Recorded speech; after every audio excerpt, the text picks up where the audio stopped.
Retour en Côte d'Ivoire du chef du gouvernement, Daniel Kablan-Duncan, est rentré ce soir du Maroc où il a assisté aux assemblées de la Banque africaine de développement.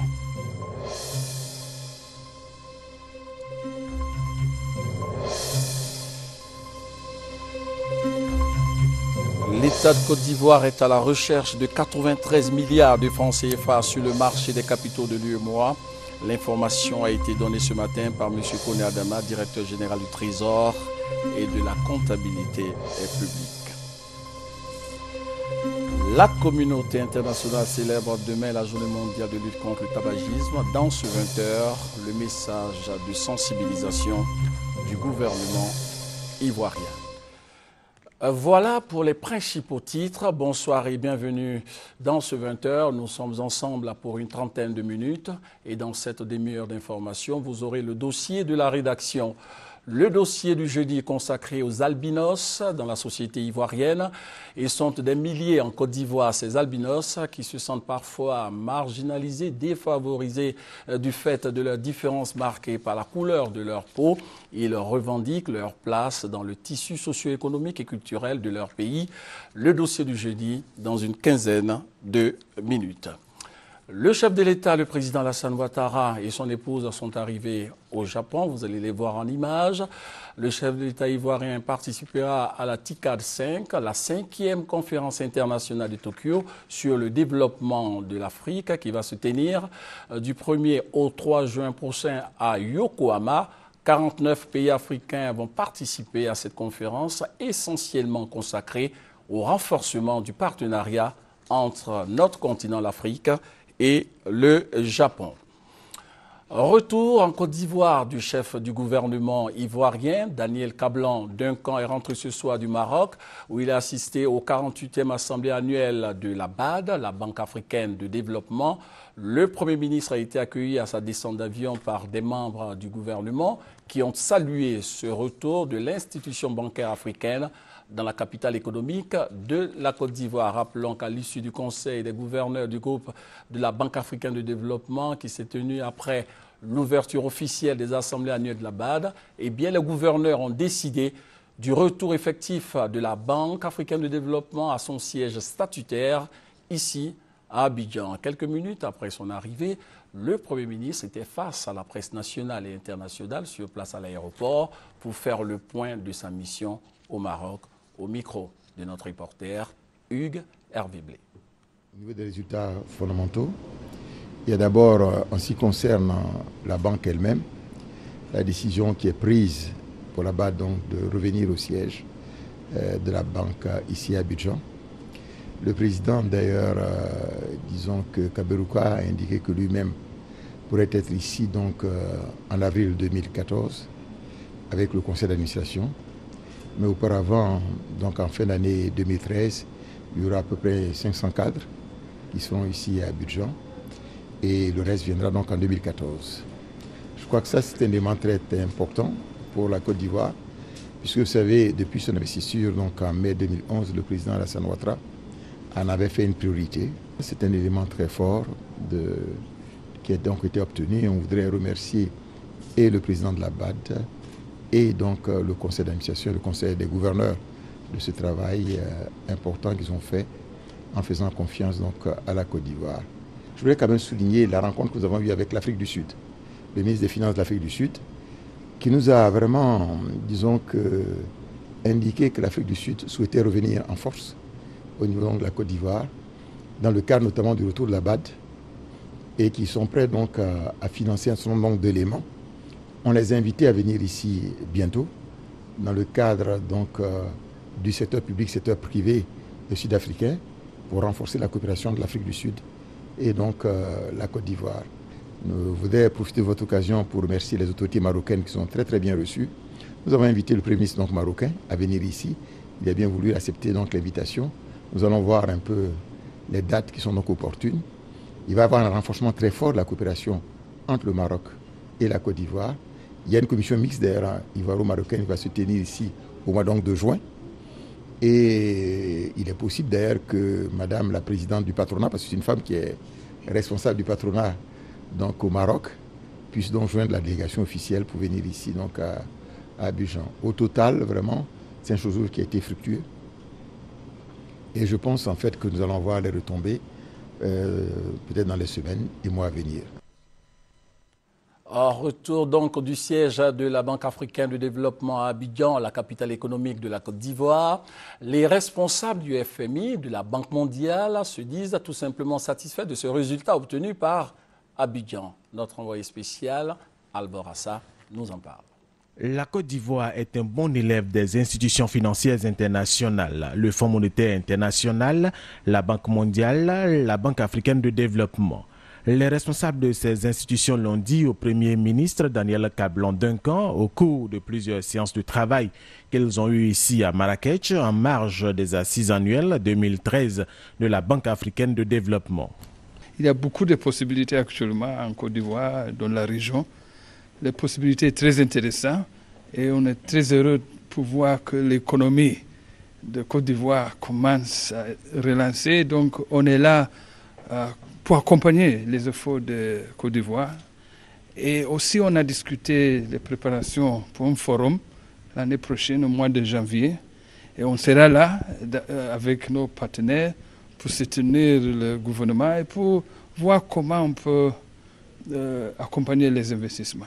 Les responsables de ces institutions ont aussi confirmé qu'ils entendent rester aux côtés de la Côte d'Ivoire pour suivre et même faire accélérer en accord avec les autorités ivoiriennes son processus de développement en ayant un regard sur l'utilisation des fonds mis à la disposition du pays pour encourager les Ivoiriens à la pratique de la bonne gouvernance. J'aimerais bien aussi ajouter que j'étais très impressionné avec le programme très ambitieux pour 2020 que la Côte d'Ivoire est en train d'entamer et puis nous serons très heureux de pouvoir accompagner la Côte d'Ivoire.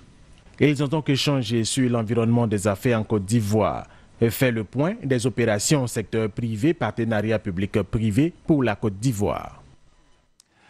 Après l'annonce du retour du siège de la Banque africaine de développement en Côte d'Ivoire, eh bien, des réactions ont été recueillies sur place par notre envoyé spécial. Nous sommes heureux, après de dur labeur, que la BAD retourne enfin en Côte d'Ivoire à son siège. Visiblement, nous n'avons pas d'appréhension puisque le travail continue pour pouvoir les accueillir. Ils étaient là-bas, ils reviennent. On demanderait simplement aux Ivoiriens de se mobiliser. Lors du conseil consultatif d'octobre à Tokyo, le conseil consultatif des gouverneurs avait marqué son accord de principe pour le retour, mais avait demandé à la banque de préparer 3 choses. La première, il fallait que la banque prépare une feuille de route de façon à ce que le retour se fasse de façon coordonnée et que le retour ne puisse pas remettre en cause ou ne puisse pas perturber les opérations de la banque. 2, il fallait que la banque prépare une matrice de suivi du retour. Et 3, il fallait que la banque prépare un budget de façon à ce qu'on puisse avoir une estimation exacte de ce que coûterait ce retour. Ces éléments ont été préparés.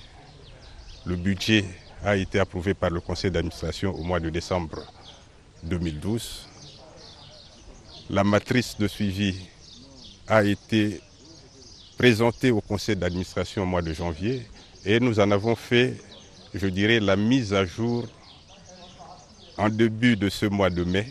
Nous en sommes heureux pour la Côte d'Ivoire parce que nous connaissons les retombées donc, du retour de la banque pour la Côte d'Ivoire. Premièrement, au niveau de l'image du pays, ça va contribuer davantage donc, à soutenir l'effort qui est fait donc, par le gouvernement pour repositionner donc, la Côte d'Ivoire. Mais au-delà de ça, il y a beaucoup de retombées économiques donc, pour la Côte d'Ivoire en ce qui concerne donc, le retour de la banque. Donc vous avez dû constater un certain nombre d'agitations de ceux qui ne voulaient pas laisser partir la banque parce qu'ils savent ce que c'est que la Banque africaine de développement aujourd'hui. Il faut avouer que c'est un sentiment de joie et de satisfaction. D'abord de joie parce que ça va me permettre de retrouver ma famille. J'ai été séparée pendant 10 ans avec ma famille. Et là, vraiment, 10 ans, c'est beaucoup dans la vie de quelqu'un. Et ensuite, un sentiment de satisfaction, surtout parce qu'enfin, on a pu faire retourner le siège de la BAD à son siège statutaire à Abidjan. Ce retour du siège de la BAD en Côte d'Ivoire est un grand plaisir pour les hommes de médias, les mêmes causes produisant les mêmes effets. Nous souhaitons que les causes qui ont concouru à cette délocalisation de la BAD ne soient plus de mise en Côte d'Ivoire et que les Ivoiriens se donnent les mains dans la main autour du président de la République et des autorités du pays, que ce retour de la BAD au pays soit fructueux et porteur d'espoir pour chaque Ivoirien. Tous les fonctionnaires savent que le siège est à Abidjan. C'est avec plaisir que l'on suivra ces instructions et qu'on retournera dans ce pays magnifique que nous aimons beaucoup. Je vous l'annonçais dans les titres, l'État de Côte d'Ivoire est à la recherche de 93 milliards de francs CFA sur le marché des capitaux de l'UEMOA. L'information a été donnée ce matin par M. Koné Adama, directeur général du Trésor et de la comptabilité publique au ministère de l'Économie et des Finances. Pour en savoir davantage, suivant ce compte-rendu de Marie-Laure Ongoran. Du 30 mai au 1er juillet 2013, l'État de Côte d'Ivoire, à travers le Trésor public, lance sur le marché financier de l'UEMOA un emprunt obligataire par appel public à l'épargne dénommé TPCI 6% 2013-2016. Montant recherché par la Direction générale du Trésor, 93 milliards de francs CFA. Les ressources mobilisées vont servir à financer, d'une part, les dépenses prévues au budget de l'État et d'autre part, à apurer une partie des arriérés intérieurs et enfin, à financer les dépenses d'investissement. Le Trésor public invite alors les citoyens, les banques, tous les établissements financiers et les assurances à souscrire à cet emprunt obligataire lancé ce jeudi. En souscrivant à un emprunt au taux de 6%, vous fructifiez vos avoirs. Deuxième avantage, l'État. Ça permet à l'État de disposer de ressources intérieures à des conditions moins chères. Donc, qu'on soit investisseur ou qu'on soit bénéficiaire, tout le monde gagne. Donc, il s'agit d'un partenariat gagnant-gagnant. Cet emprunt obligataire bénéficie de la garantie souveraine de l'État selon la Direction générale du Trésor. Les ressources sont mobilisées auprès des entreprises et des personnes physiques sont domiciliées sur un compte dédié ouvert à la BCEAO. Mieux, le remboursement est sécurisé par un compte séquestre ouvert toujours à la BCEAO.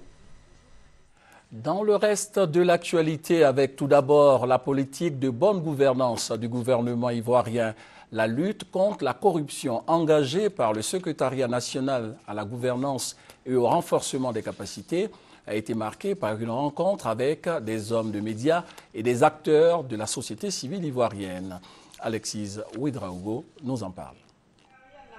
200 participants, acteurs des organisations de la société civile et des médias, ont pris part à cette rencontre de 48 heures. Dans leurs recommandations, 2 points clés: définir clairement le statut de l'Observatoire de la bonne gouvernance et de la lutte contre la corruption. Ensuite, impulser un véritable mécanisme de sanction des faits de corruption avérés.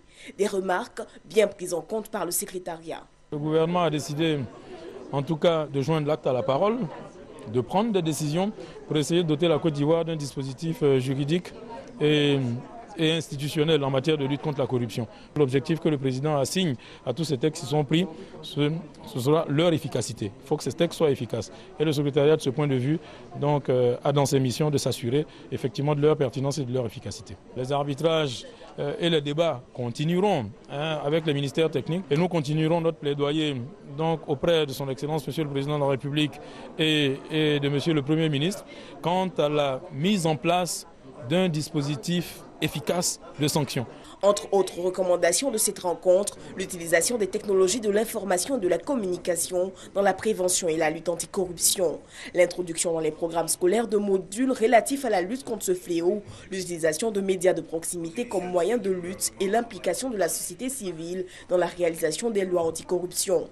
Le secrétariat a pour finir invité les médias et les organisations de la société civile à prolonger en interne les réflexions de ce séminaire et constituer un réseau pour booster leur action. La communauté internationale célèbre demain la journée mondiale de lutte contre le tabagisme. Sachez que le tabac continue de tuer ici en Côte d'Ivoire. On enregistre 5000 cas de décès par an selon le ministère de la Santé. Le message de sensibilisation du gouvernement recueillis par nos reporters Aliko Biquet et Alexis Ouedraogo.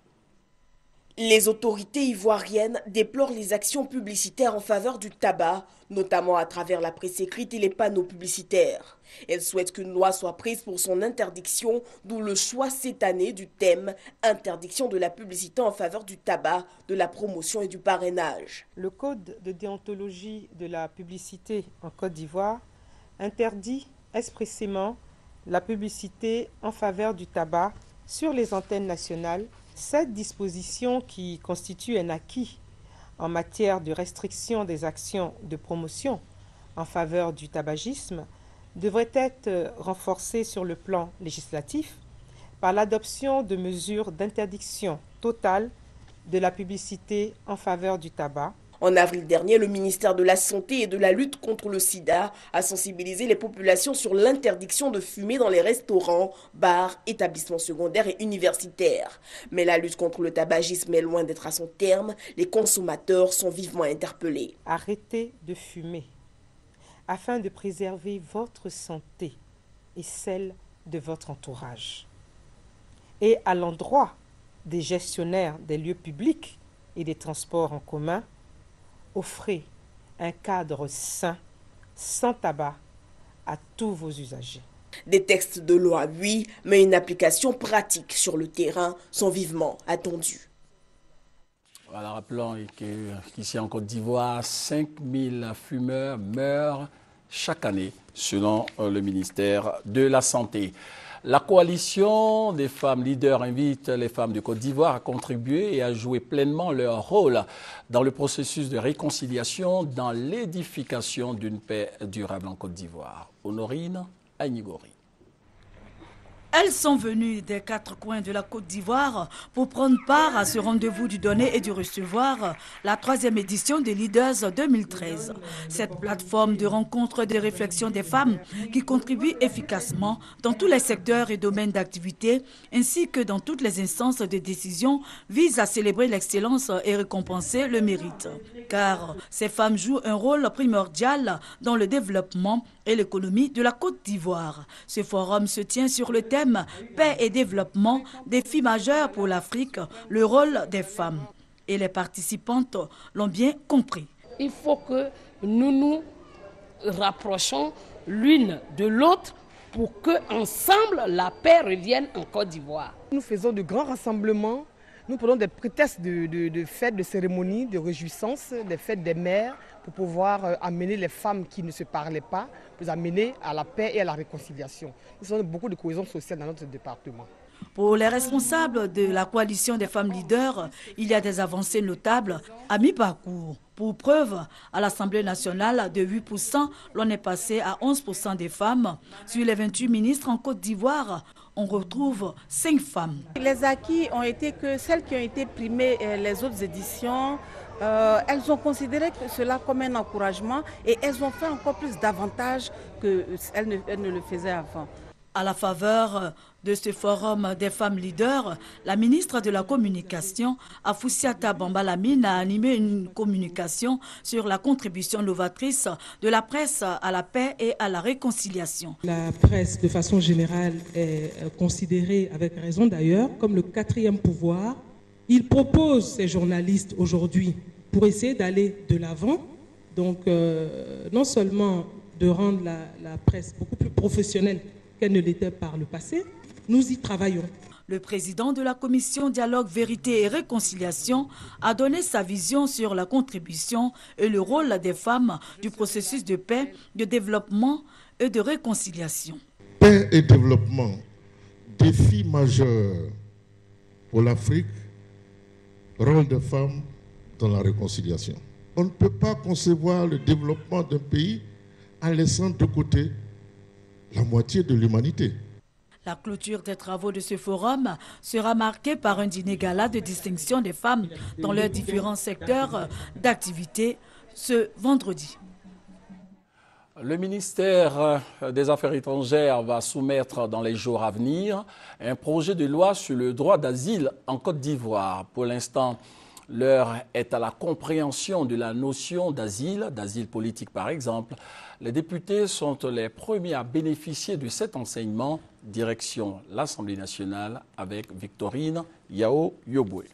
Depuis plus d'un quart de siècle, la Côte d'Ivoire a accueilli des milliers de réfugiés sur son sol. Mais l'hospitalité accordée à ces personnes en détresse n'est pas fondée sur un dispositif juridique conforme aux standards internationaux. La Côte d'Ivoire se doit de combler cette insuffisance en renforçant le cadre juridique et réglementaire du droit d'asile. Le ministre d'État mis Affaires étrangères, avec le soutien du HCR, nous a chargé de venir devant la représentation nationale pour porter un message. Nous sommes certes une terre d'accueil, d'hospitalité, mais nous avons franchi un palier supplémentaire, venir sensibiliser les parlementaires pour que lorsque le projet de loi va arriver devant eux, relativement à la situation de droit d'asile, et qu'il soit prévenant, parce que c'est un palier supplémentaire, que dans la dynamique du renforcement du cadre juridique, cette question puisse être portée et adoptée en Côte d'Ivoire pour que nous soyons véritablement cette terre qui se veut être cette terre d'hospitalité et d'accueil des réfugiés. Ce séminaire va donc permettre aux députés de comprendre le statut et le régime juridique du réfugié et surtout la nécessité de doter la Côte d'Ivoire d'une loi sur l'asile.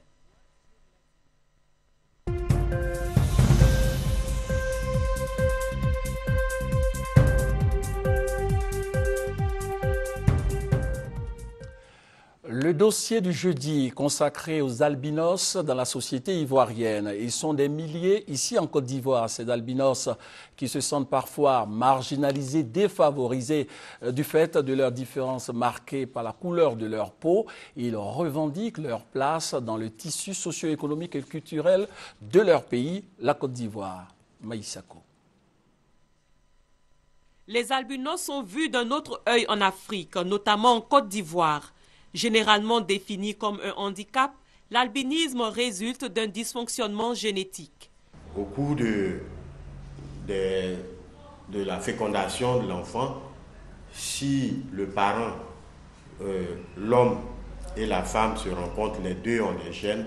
Lorsque les gènes vont se rencontrer, ils vont fabriquer un enfant qui sera albinos.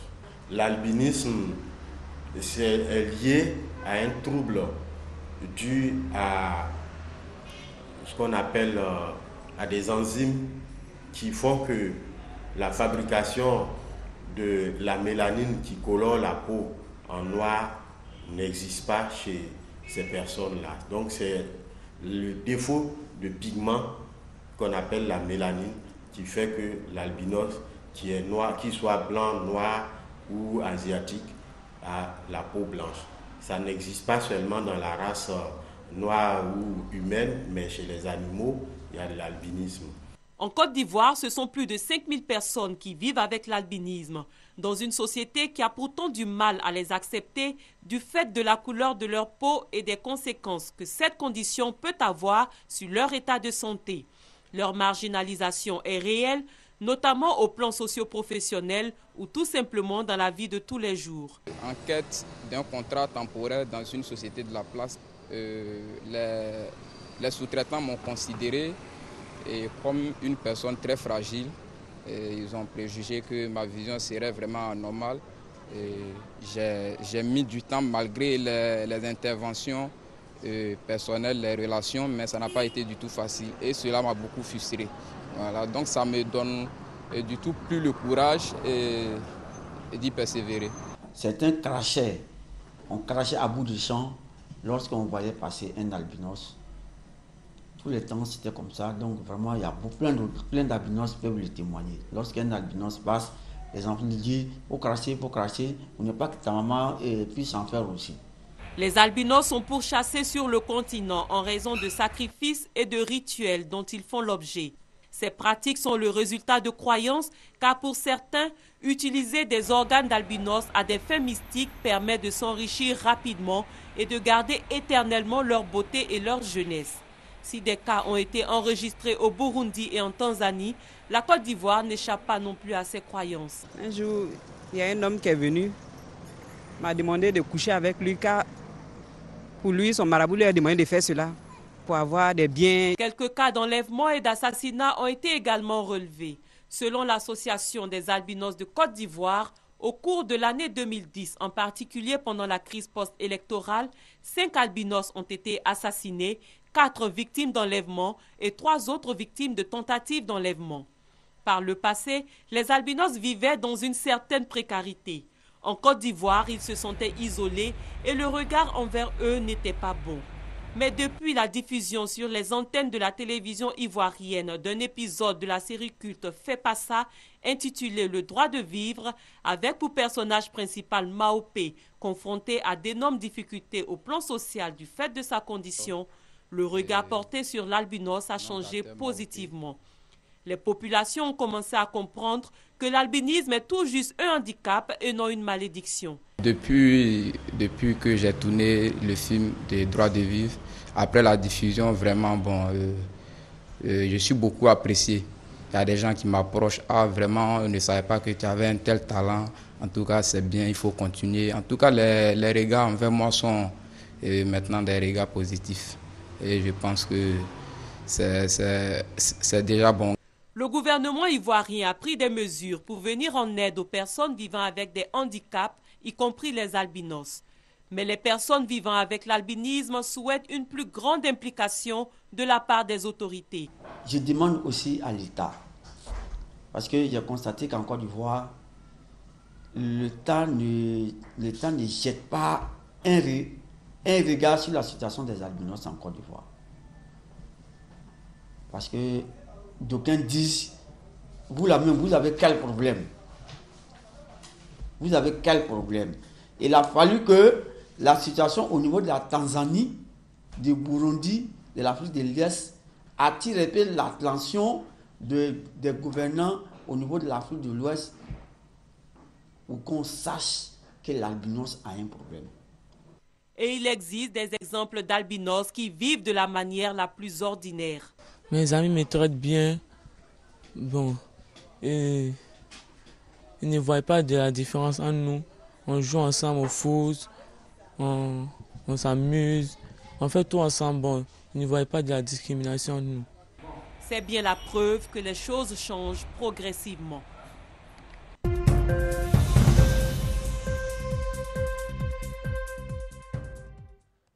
Voilà, c'était le dossier de la rédaction qui vous donne rendez-vous juste après ce journal dans le cadre d'une émission spéciale consacrée aux 50 ans de l'Union africaine, émission présentée par Sylvie Touré. Sur le continent, rendons-nous au Sénégal où le débat sur la peine de mort a été relancé à l'Assemblée nationale. C'est un député de la majorité parlementaire qui a déclenché la polémique. Seydina Fall propose ni plus ni moins la restauration de la peine de mort au Sénégal et s'en explique. La situation au Sénégal est telle que nous sommes obligés de ramener la peine de mort. Les agressions ont augmenté et rien n'est fait. J'ai réfléchi en me disant que si cette loi revient, les auteurs des meurtres regarderont par 2 fois avant de s'en prendre aux honnêtes gens. Dans la capitale sénégalaise, la question ne laisse personne indifférent.